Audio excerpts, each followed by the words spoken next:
Chat GPT கிட்ட கடவுள் இருக்காரா இல்லையான்னு சொல்லி ஒரு கேள்வி கேட்டேன். இந்த கேள்விக்கு நீ பதில் சொல்லும் போது இந்த உலகத்துல இருக்கிற எந்த டேட்டாவையும் யூஸ் பண்ணக்கூடாது, உனக்கு என்ன தோணுதோ அதை மட்டும் சொல்லணும்னு கேட்டேன். அதுக்கு சாட் ஜிபிடி கொடுத்த பதில் ரொம்ப இன்ட்ரெஸ்டிங்கா இருந்துச்சு. அதோட முதல் பாயிண்ட் பிசிக்ஸை பேஸ் பண்ணி இருந்துச்சு.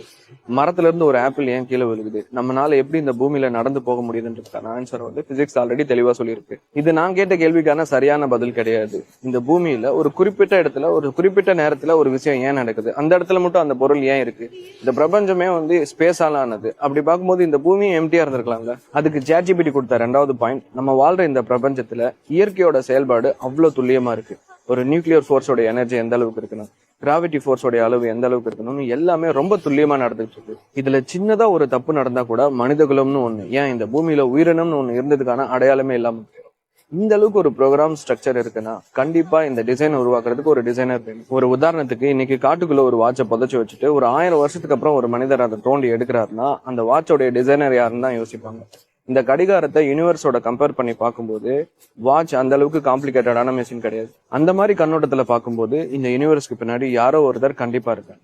மூணாவது இன்ட்ரெஸ்டிங்கான பாயிண்ட், நம்மளுடைய இந்த உடம்பு இருக்குல்ல, இது எல்லாமே ஆட்டம்ஸ் சொன்னாங்க. நம்ம இந்த சிந்திச்சு செயல்படுறோம்ல, நம்ம பிரெயின்குள்ள நியூரான்ஸ் இருக்கிறதுனால தான் நம்மளால ஒரு விஷயத்த ஃபீல் பண்ண முடியுது, யோசிக்க முடியுது. இந்த நியூரான்ஸ்மே ஆட்டம்ஸால உருவானதுதான். ஆனா ஆட்டம்ஸ்க்குன்னு தனியா சிந்திக்கும் தன்மை கிடையாது. எப்படின்னு பாருங்க, அந்த ஆட்டம்ஸான உருவான இந்த உடம்புனால சிந்திச்சு செயல்பட முடியும், இந்த ஆட்டம்ஸ்க்குன்னு தனியா சிந்திக்கும் தன்மை கிடையாது.